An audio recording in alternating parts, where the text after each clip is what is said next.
السلام علیکم ورحمۃ اللہ وبرکاتہ۔ واٹس ایپ گروپ نمبر 1 میں ایک بھائی نے سوال کیا ہے کہ ایک شخص دوسرے مستحق کو زکوٰۃ کے مد میں گندم دے رہا ہے۔ وہ مستحق اس کو کہتا ہے کہ مجھے گندم کی ضرورت نہیں ہے، آپ یہ گندم بیچ کے مجھے پیسے دے دیں، مجھے پیسوں کی ضرورت ہے۔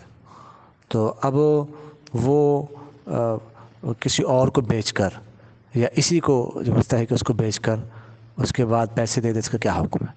دیکھیے گا، یا تو ایسا کر لے کہ یہ جو گندم دے رہا ہے یہ کسی اور کو گندم بیچے، پیسے لے کے اس کو پیسے دے دے زکوٰۃ میں، یہ ہے۔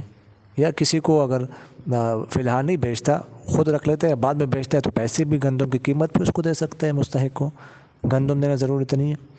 یا تیسری صورت یہ بھی ہو سکتی ہے کہ جو مستحق ہے اس کو گندم دے دے، وہ قبضہ کر لے، اس کے بعد وہ مستحق اسی شخص کو وہ گندم بیچ دے، ٹھیک ہے، اور اس کے بدلے میں اس سے پیسے لے لے، تو یہ صورت بھی ہو سکتی ہے۔ جزاکم اللہ خیر۔